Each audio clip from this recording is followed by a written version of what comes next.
Hello बच्चों, तो आज हम पढ़ने वाले हैं क्लास 9 का क्वाड्रिलेटरल्स। बहुत ही आराम से पढ़ेंगे, हो सकता है कि वीडियो लंबी हो जाए। ठीक है, तो आप देखिए आराम से और आप बहुत कुछ सीख सकते हैं। ठीक है, चलिए तो स्टार्ट करते हैं quadrilaterals.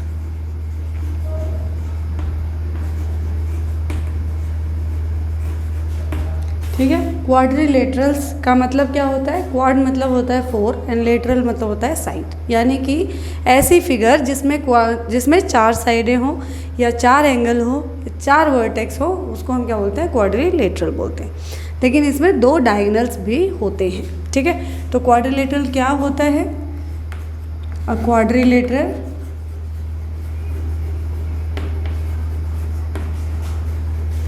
Has 4 sides, 4 vertex and 4 angles। ठीक है, और क्या होता है? 2 डायगोनल्स। ठीक है, तो यहाँ पे होगा 2 डायगोनल्स। तो ऐसी फिगर जिसमें 4 साइड, 4 वर्टेक्स, 4 एंगल्स और 2 डायगोनल्स हो, उसे हम क्या कहते हैं? क्वाड्रिलेटरल्स कहते हैं। ठीक है, तो इसकी फिगर बना लेते हैं। मान लीजिए कि ये फिगर है और ये क्या है? हमारा 4 साइड वाला क्वाड्रिलेटरल। ठीक है, तो ये जो कॉर्नर पॉइंट्स हैं, इसको हम क्या कहते हैं? इसी को हम कहते हैं वर्टेक्स। ठीक है, तो यहाँ पर वर्टेक्स क्या है? ए, बी, सी एंड डी। अच्छा, वर्टेक्स का काम क्या होता है? वर्टेक्स का काम होता है 2 साइड को जोड़ना। ठीक है, एक पॉइंट पर 2 साइडों को जोड़ना। तो जैसे यहाँ पे देखो, ए डी और सी डी कौन से पॉइंट पे जुड़ रहा है? डी पर, तो ये क्या हो जाएगा? हमारा वर्टेक्स हो जाएगा। ऐसे ही A B and B C किस पे जुड़ रहा है? हमारा बी पे, तो ये हमारा क्या हो जाएगा? वर्टेक्स हो जाएगा। ऐसे ही C D and B C किस पे जुड़ रहा है? सी पे, तो ये हमारा हो गया वर्टेक्स। ठीक है, नेक्स्ट आता है साइड। तो साइड्स कितनी होती हैं इसकी? 4। सबसे पहली साइड कौन सी हो जाएगी यहाँ पर? A B. ठीक है, नेक्स्ट क्या है? B C. नेक्स्ट क्या है? C D and D A. ठीक है, डी ए। तो ये सारी क्या है? हमारी साइड्स है क्वाड्रिलेटरल की। ओके, नेक्स्ट क्या है हमारा? एंगल। तो एंगल्स कौन कौन से हैं यहाँ पर? देखो, ये वाला एंगल। ठीक है, इंटरनल एंगल की बात कर रहे हैं हम यहाँ पे, एक्सटर्नल की नहीं बात कर रहे हैं। एक्सटर्नल भी बन सकता है, लेकिन हमें इंटरनल ही बात कर रहे हैं। ठीक है, angle B, angle C and angle D. तो कितने एंगल हो गए? 4 एंगल। कौन कौन से? Angle A, angle B, angle C and angle D. अच्छा, एंगल ए को हम 2 तरीके से और लिख सकते हैं। कैसे कैसे? एंगल ए को देखिए, यहाँ से देखो बी ए डी। ठीक है, कैसे लिखा हमने? Angle B A D and angle D A B. ठीक है, तो रिवर्स ऑर्डर में भी जाएंगे। हम दिखा किसको रहे हैं? ए को दिखा रहे हैं। ओके, तो क्या हो जाएगा? Angle D A B. ऐसे ही एंगल बी को हम और भी 2 तरीके से लिख सकते हैं। कैसे कैसे?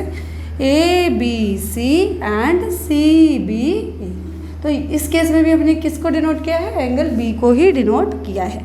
ठीक है, तो इसको भी लिख लेते हैं हम। तो एंगल है angle A B C and angle C B ए।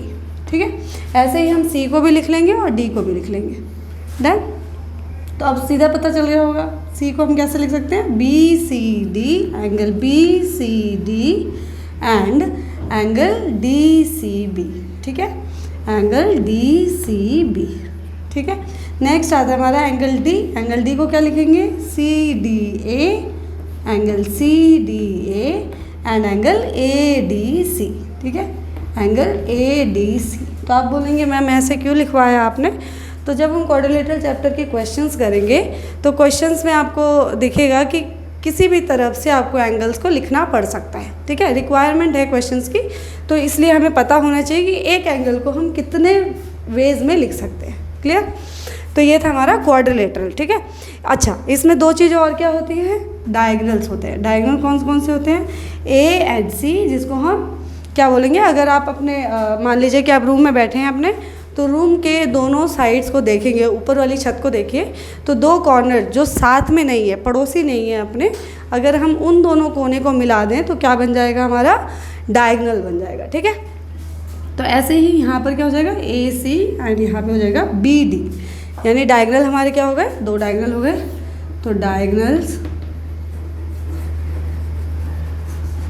कौन कौन से हैं यहाँ पे, ए सी एंड बी डी। ठीक है, हाँ, तो क्वाड्रिलेटरल का हमें आपको याद हो गया होगा क्या है, a quadrilateral has 4 side, 4 vertex, 4 angles and 2 diagonals are called a quadrilateral.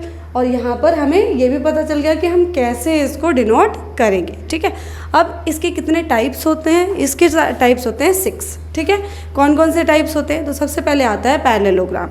अच्छा, पैरेललोग्राम को ही हम सबसे पहले क्यों पढ़ लेते हैं, क्योंकि पैरेललोग्राम से ही हमारी क्वाड्रिलेटरल की स्टार्टिंग होती है। ठीक है, क्योंकि पैरेललोग्राम, फिर उसके बाद क्या आ जाएगा आपका रेक्टेंगल, और रेक्टेंगल भी एक क्या है, पैरेललोग्राम है। ठीक है, ऐसे ही हमारा रोम्बस होता है, रोम्बस के बिहार पे क्या आता है, स्क्वायर आता है, स्क्वायर के बाद क्या आएगा, ट्रेपीजियम, जिसमें 2 पैरेलल साइड्स होती हैं और 2 नॉन पैरेलल साइड्स होते हैं। ठीक है, उसके बाद आता है काइट, यानी कि ये 6 हमारे क्या होते हैं, क्वाड्रिलेटरल्स होते हैं। ठीक है, तो मिटा लेते हैं हम। हाँ, तो देयर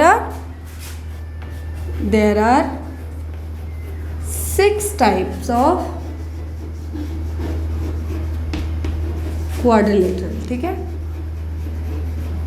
क्वाड्रिलेटरल को अभी हम हाईलाइट कर रहे हैं। ठीक है, तो कितने टाइप के होते हैं, 6 टाइप के होते हैं। तो ये भी एमसीक्यू में आ सकता है कि कितने टाइप के क्वाड्रिलेटरल होते हैं, तो 6 टाइप के हमारे क्वाड्रिलेटरल होते हैं। तो सबसे पहला क्या आता है हमारा, पैरेललोग्राम। क्या आता है, parallelogram.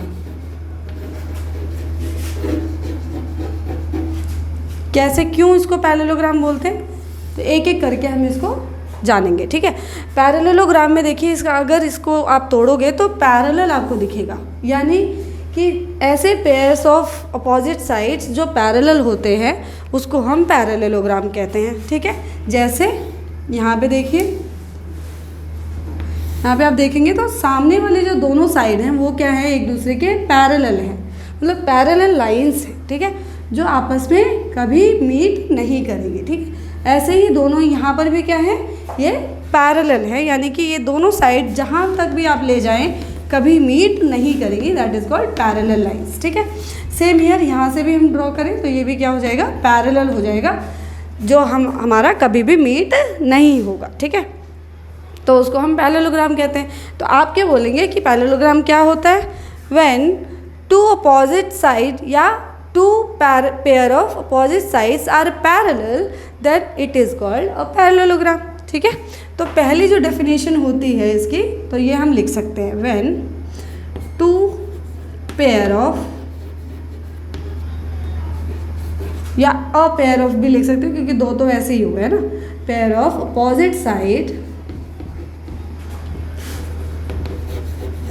Are parallel, then it is called, अच्छा ये पैरेलल का साइन है। ठीक है, यहाँ पे आप चाहें तो, मेरे पास ज़्यादा स्पेस नहीं है इसलिए वैसे आप पूरा लिख सकते हैं। ठीक है, देन इट इज़ कॉल्ड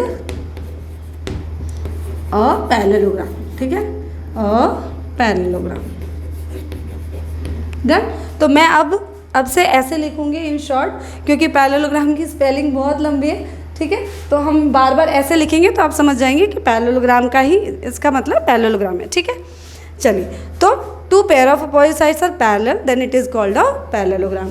क्या अलग डेफिनेशन हो सकती है, यस ऑफ कोर्स। क्या हो सकती है कि if 2 pair of opposite sides are equal, then it is also called a parallelogram. ठीक है, तो पैरेललोग्राम की बहुत सारी डेफिनेशन होती है जिसको हम याद करेंगे, क्योंकि कहीं भी मतलब क्वेश्चन में कैसे भी आ जाएगा, दोनों साइड्स इक्वल दे देंगे आपको और फिर बोलेंगे कि ये क्या पैरेललोग्राम है या नहीं है, ऐसे प्रूव कीजिए। ठीक है, तो आपको सारी डेफिनेशंस याद होनी चाहिए। तो क्या होगा, 2 पेयर ऑफ ऑपोजिट साइड्स, यहाँ ऑपोजिट की स्पेलिंग भी मैं थोड़ी सी शॉर्ट में लिख रही हूँ, साइड्स आर इक्वल। ठीक है, अब यहाँ पे मैंने क्या बोला है कि वो पैरेलल नहीं भी हैं, सिर्फ इक्वल भी हैं, तभी भी वो क्या होंगी, पैरेललोग्राम होंगी। ठीक है, ओके, चलो तो ये भी क्या है, two pair of opposite sides are equal then it is also a parallelogram. ठीक है। अच्छा, एक और डेफिनेशन हो सकती है क्या मैम? बिल्कुल हो सकती है। क्या हो सकता है कि एक पेयर ऑफ सिर्फ वन अपोजिट साइड्स अगर पैरेलल गिवन हो और दूसरी अपोजिट साइड इक्वल गिवन हो, तभी भी ये क्या होगा, पैरेललोग्राम होगा। कैसे? A pair of opposite sides are parallel and equal then it also called a parallelogram. ठीक है, तो इसको भी हम क्या बोलेंगे, पैरेललोग्राम। व्हेन, क्या कहा था हमने, when a pair of opposite side are parallel and equal। ठीक है, पैरेलल भी हो और इक्वल भी हो, तब भी वो क्या होगा, एक पैरेललोग्राम होगा। तो ये भी आपको याद होना चाहिए, a pair of opposite sides are parallel and equal then it is a parallelogram. ठीक है, then it is a parallelogram ना। अच्छा, इतनी सारी जो डेफिनेशन लिखवाने का मोटिव क्या है कि जब भी कोई क्वेश्चन आपके सामने आ जाता है, मान लीजिए कि एनसीईआरटी से नहीं भी होता है, लेकिन आपका कॉन्सेप्ट इतना ज़्यादा क्लियर है कि आप उसको देखते ही आप अटेम्प्ट की सोचेंगे कि हाँ मुझे हो सकता है कि मैं कर लूँ। ठीक है, तो ऐसे ही रहना है, बी पॉजिटिव। कि क्वाड्रिलेटरल से लोग डरते हैं कि ये वाला चैप्टर अच्छा नहीं है ज्योमेट्री का, क्लास 9 की बात कर रही हूँ मैं। ठीक है, तो इससे डरना नहीं है, इससे बस कॉन्सेप्ट्स को अच्छे से सीखना है। ओके, तो क्या हो जाएगा, when a pair of opposite sides are parallel and equal then it is a parallelogram. हमने 3 इसकी डेफिनेशन देखी। ठीक है, ऐसे ही एक और डेफिनेशन होती है, when diagonal bisect each other. ठीक है, अगर किसी क्वाड्रिलेटरल में अगर डायगोनल क्या करते हैं, आपस में बाइसेक्ट करते हैं, अगर बाइसेक्ट करते हैं लेकिन इक्वली बाइसेक्ट करते हैं, तो भी हम उसको पैरेललोग्राम बोल देते हैं। ठीक है, तो इसको भी हम क्या बोल सकते हैं, द डायगोनल्स, या व्हेन लिखो पहले, when two diagonals bisect each other, then it is a parallelogram। मतलब किसी क्वाड्रिलेटरल में अगर दो हमारी जो डायगोनल है वो किसी एक यूनिक पॉइंट पे इंटरसेक्ट करे और इक्वली इंटरसेक्ट करे, तो इसी वजह से इसी को बाइसेक्ट बोलते हैं। बाइसेक्ट का मतलब क्या होता है, इक्वली इंटरसेक्टिंग। ठीक है, या इक्वल पार्ट में उसको बांट देना। ठीक है, तो इसी वजह से हमने यहाँ पर बाइसेक्ट लिखा है, तो bisect each other than it is called a parallelogram. तो ये भी हमारा क्या हो जाएगा, पैरेललोग्राम। अभी तक हमने नेमिंग नहीं की है, इसकी ध्यान रखना। ठीक है, नेमिंग हम करेंगे। 4 डेफिनेशन हमने याद की, और क्या हो सकती है, 5वीं डेफिनेशन हो सकती है कि इसके जो एंगल होते हैं, अगर किसी क्वाड्रिलेटरल के दोनों एंगल क्या हो, आपस में इक्वल हो, आमने सामने के एंगल्स जो हों वो इक्वल हों, तो भी वो क्या होते हैं, हमारे पैरेललोग्राम होते हैं। ठीक है, तो इसको भी हम लिख लेते हैं। ठीक है, ये समझ में आया कि जब आमने सामने किसी भी क्वाड्रिलेटरल में अगर आमने सामने के जो एंगल्स है वो अगर इक्वल है, तो भी वो जो क्वाड्रिलेटरल होता है वो पैरेललोग्राम कहलाता है। तो क्या लिखेंगे, when opposite angles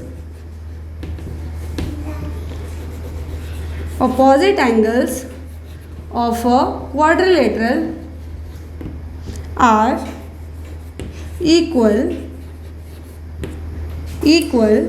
then it is called a parallelogram।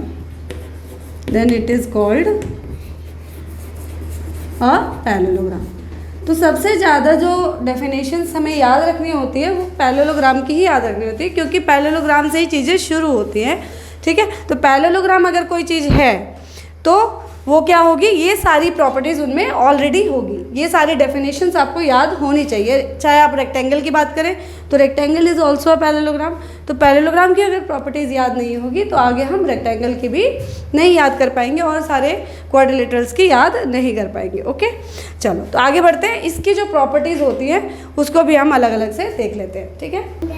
तो अब तक हमने क्या सीखा कि इसमें जब भी कोई प्रॉपर्टीज़ यानी कि वो पैरेललोग्राम हो जाता है तो उसके बाद हम उसकी प्रॉपर्टीज़ को ध्यान देंगे। लेकिन कोई क्वाड्रिलेटरल कब कब पैरेललोग्राम हो जाता है वो हमने सीख लिया। 5 हमने डेफिनेशन सीखी है, उसको याद कर लेना। याद करने की वैसे ज़रूरत नहीं पड़ेगी, अगर आपको रिकॉल बार बार करना होगा बस, ठीक है, और नोट करते जाओगे साथ साथ तो आपको याद करने की ज़रूरत नहीं होगी, ठीक है। तो नाउ हम क्या पढ़ेंगे, प्रॉपर्टीज़ ऑफ पैरेललोग्राम, ठीक है, प्रॉपर्टीज़ ऑफ पैरेललोग्राम। तो फिर से हम पैरेललोग्राम बना लें। तो हमें क्या पता है कि आमने सामने की जो भुजाएं होती हैं इसकी, यानी कि जो साइड्स होती हैं वो क्या होती हैं, हमें हमारी पैरेलल होती है। और इसको हम अब नेमिंग दे देंगे ABCD, ठीक है। ABCD ये जो कॉर्नर पॉइंट्स है उसका नाम है, ठीक है। तो ABCD is a parallelogram here. First point अगर मैं बोलूँ तो यहाँ पे इसकी प्रॉपर्टी क्या होगी, ईच पेयर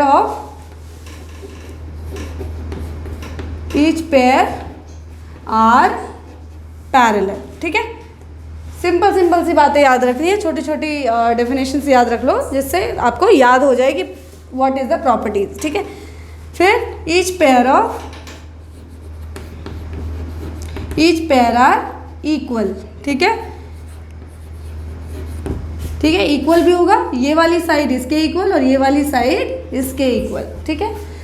नेक्स्ट क्या होगा, diagonal bisect each other, diagonal bisect each other. Diagonal देखो यहाँ पे ऐसे, कहाँ पे बाइसेक्ट कर रहा है, ओ, ठीक है। तो यहाँ पे अगर मैं ईच पेयर की बात करूँ, कैप्स में लिख लो इसको, ईच पेयर आर पैरेलल। कौन कौन सी पेयर पैरेलल है, तो यहाँ पर है AB is parallel to CD and AD is parallel to BC, ठीक है। ये पैरेलल साइड्स हो गए दोनों। Next each pair are equal, equal कौन से हैं, वही same, AB is equals to CD and BC is equals to AD, done, ये दोनों इक्वल हो गई। नेक्स्ट क्या है, diagonal bisect each other. Bisection की बात कर रहे हैं, हमने डायगोनल इक्वल नहीं कहा। डायगोनल अगर इक्वल होता तो हम क्या बोलते, AC is equals to BD, but here diagonal are bisecting each other, okay. तो बाइसेक्ट कर रहा है तो क्या होगा, ये वाली जो साइड है वो इसके इक्वल हो जाएगी, OB is equals to OD and AO is equals to OC, ठीक है। तो यहाँ पे लिख लेते हैं हम AO is equals to OC and BO is equals to OD। तो यहाँ पर ये डायगोनल बाइसेक्ट कर रहे हैं। नेक्स्ट पॉइंट क्या था, opposite angles are equal, opposite angles are equal. कौन कौन से एंगल इक्वल है, angle A is equals to angle C, तो इसको हमने ऐसे लिख लिया, इक्वल है। Angle B is equals to angle D, यानी कि एंगल B और D यहाँ पर इक्वल होंगे। तो कैसे लिख लेते हैं, angle A is equals to angle C and angle B is equals to angle D, ठीक है। फिर से रिकॉल कर लें प्रॉपर्टीज ऑफ पैरेललोग्राम। क्या क्या होता है, each pair are equal, each pair are parallel, diagonal bisect each other at, ठीक है, राइट एंगल पे नहीं होगा ये, ठीक है। ऑपोजिट एंगल्स आर इक्वल, ठीक है। ये 4 प्रॉपर्टीज़ होती है जो कि पैरेललोग्राम की होती है और आपको याद होनी चाहिए, ओके। नेक्स्ट हमारा आता है रेक्टेंगल, ओके। अब हम रेक्टेंगल के बारे में पढ़ेंगे, ओके।